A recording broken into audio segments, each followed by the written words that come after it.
je pensais qu'il y avait dafa amone contrainte pour nga def une déclaration loolu laa musa xalaat bañ ñamee premier ministre Ousmane Sonko moom mu dig ne da koy def le président de la République jël engagement ne dina dem le 12 cette date le 13 le 12 mu dissoudre l'Assemblée le 12 mu dissoudre ce qui était pour moi une forfaiture républicaine. Maintenant ce qui veut dire que il y a aucune urgence, c'est que ki fi jóge souvent il y a une tradition républicaine ki fi jóge dafa dem ba pare def ko man je sais pas dara waruma ne dina dissoudre ou du dissoudre. pour yow dafa war a dissoudre wala warul dissoudre est-ce que Ousmane à l'Assemblée mën na constituer un blocage pour le régime du président Diomaye wala jàpp nga ne mu ñu naxante mën nañ ci génn bañ a defaat une élection anticipée. Moi je pense que ñun dañoo tàmm élection sur élection. Il faut quand même faire l'économie de nos maigres revenus. Moyen, oui.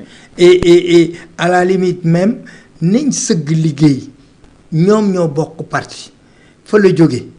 Je pense qu'ils peuvent trouver un consensus pour travailler.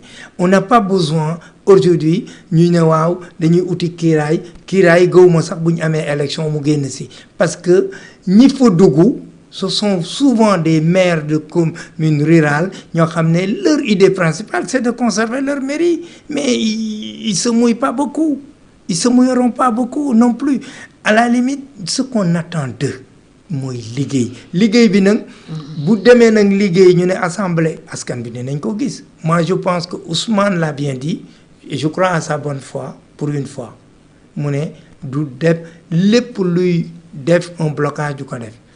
On attend de voir. Aujourd'hui xamaguñ lan la bu demee nag ba constater ne voilà lii la def on avisera. Jaakaaroo Diomaye mën na am majorité kon bu tëggaatoon élection législative à l'instant T.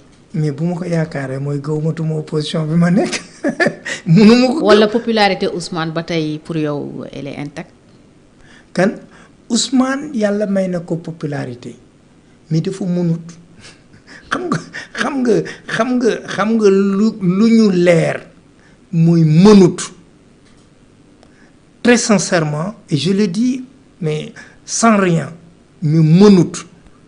wane nañ ko jël na gouvernement bi durant 2 ans mais wax ma dara lu Ousmane def à la limite dañuy waxante dëgg maintenant nit ñi mun nañ ko continuer di góom parce qu'il a de l'aura, il parle bien mais à la limite mënut parce que bu mënoon Ousmane bu defoon un tout petit peu de résultat mun naa ne kii kat ku mut a bàyyi xel la mais man dama ne jox nañ ko 2 ans. gisoo lu mu def. mais gisuñu luñ def étudiants yi dañoo nërmeelu cultivateurs yi seen gerte gi yaratul nga jël emploi des jeunes jakartamaan yi ñu ko gën a booteel amul luñ def commerçant yi gisuñu luñ def mais dëkk bi da ngay xool dara doxatu fii pourquoi parce que moom dafa ñëw avec un esprit boo xam ne xamul état dafa njëkk a ñëw rek il a arrêté le BTP. Or l'impact du BTP dans l'économie gis nañ ko boo arrêté mais dara doxatul et aujourd'hui la reprise économique est très difficile ñu am une dette intérieure boo xam ne mënuñ fay entreprise yi de prime abord man ñu ma xam buñ tëjul di nga gis ñu bëri fayuñ des arriérés de salaire. mais nit ñi ak pression fiscale bi. ñoom xam nga ban erreur lañ def balaa ngay yokk fiscalité da ngay générer des revenus c'est-à-dire pousser à ce que les entreprises ñuy gagner xaalis nga mettre leen dans de bonnes conditions mais bëgg a ñëw ne damay def une pression fiscale te ñoom amatuñ léegi li ñu doon am c'est-à-dire l'investissement dañ koy bàyyi. Investissement bu amatul duñ jël nit mais na nga xool dans Dakar il y a beaucoup de restaurants il y a des points ça di jarul sax ngay def économie nga xool lu xew ci dëkk bi parce que à la limite góorgóorlu yi amoon na fu ñu jàpp amoon nañ tuuti malgré des na parce que effectivement il y a beaucoup de choses à faire bu ñu demee ba nga xam ne nit ñi dañoo doyal ci Macky Sall bugg ne ñoom ñu gëmloo ne ils ont un projet ils ont des solutions mais ñu jox leen ko ñaari at dëkk bi bougéwul. Mais à la limite man dama ne on peut continuer de le croire, on peut continuer de croire à sa bonne foi, à sa parole, mais dans l'exercice du pouvoir il a montré ses limites. Diomaye ak équipe am bu bees bi Alamine Lo à la tête du gouvernement am nga yaakaar ne mun nañu au moins suqali yenn secteurs yi d'ici 2029 ci yenn levier lañ war a sukkandiku dans ce cas. Bon man dama leen di ñaan ñu am ko franchement j'ai aucune certitude mais maa ngi leen di ñaanal ñu am ko sur quel levier c'est de remettre effectivement une normalisation avec les institutions financières parce que man dama dem ci benn émission d'ailleurs mujjuma ci àddu waa ji di wax non ñun UNESCO dañu war a yaakaar suñu bopp nous sommes des afro souverainistes et tout. FMI Banque mondiale ak yooyu. Non, tous les pays ont besoin des finances externes. booy wax afro souverainisme day fekk ngay am des ressources propres on ne génère pas de ressources propres pour la soutenabilité de notre développement. Loolu ay waxi parfois même dama ko dégg et j'étais dans l'émission malheureusement le temps d'antenne ne me permettait pas de rebondir en disant la personne me disait je suis triste parce que bu ma gisee nit ñi ne FMI ñun dañoo bëgg a moom suñu bopp ñun ñëpp a bëgg a moom suñu bopp mais à la limite on a besoin d'un tremplin. ay bala ngaa moom sa bopp da ngay mën sa bopp. Nous on n'a pas assez de ressources propres et même ñu koy wax loolu di soi-disant ñoom dañuy ne la ñoom pour ñoom diversification bi afro kii la xaalis yi seen xaalis la. Or dañuy jëlee ji feneen que ñu jëlee Taïwan ak feneen ce que l'FMI nous permet c'est très simple. Ça nous donne une garantie par rapport aux autres bailleurs.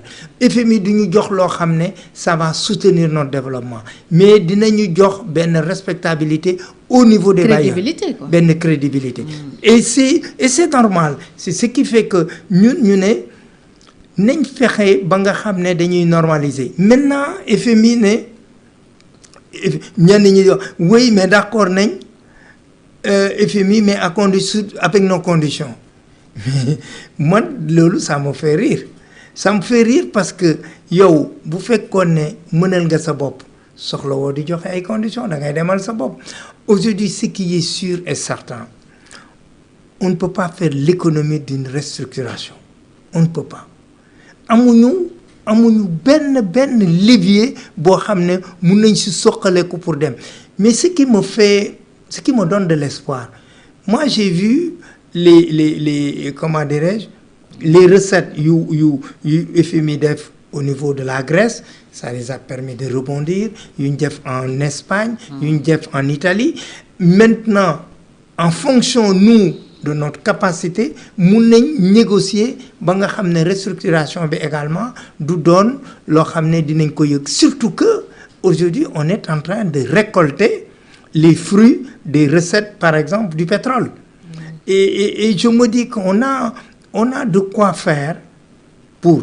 Maintenant, Amin Lo, c'est quelqu'un qui est dans le sérail, qui connaît l'économie, qui travaillait à la banque, ko xamné également dégguñ ko muy wax parce que fii dëkk bi wax a ko yàqoon lu ne ñu àddu si mais j'espère qu'il travaille maa ngi koy ñaanal mu réussir. moom moo fi waxoon aussi dañ leen dribbler par rapport à la dette cachée. Supposé d'être caché. Il était directeur national de la BCEAO.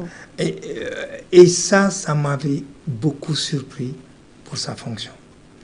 Mais xam nga politique day toll foo xam ne nit ku ne da ngay toog ne naa fexe noo xam ne dinañ ma ràññee mais nit ki day war a wax si ses convictions ne lii la parce que Sénégal munut lépp te banque bi yëgu ko te moom il était au cœur du système. Aujourd'hui également je pense qu'il a les leviers il a les réseaux il a pour au moins faire redémarrer la machine.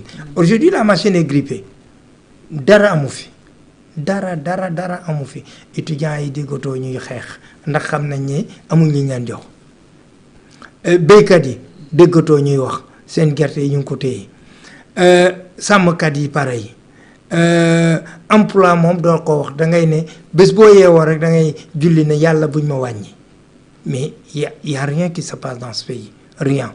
Le tableau est noir, mais en réalité loolu fi am. Y en a qui imputent cette situation à Ousmane Sonko jàpp ne déclaration boobu mu defoon moo jur lii yëpp d'accord nga ci loolu. Non, c'est une responsabilité partagée. Parce que à la limite Ousmane moom dañ ko dénkoon mais dafa àndoon ak ay nit.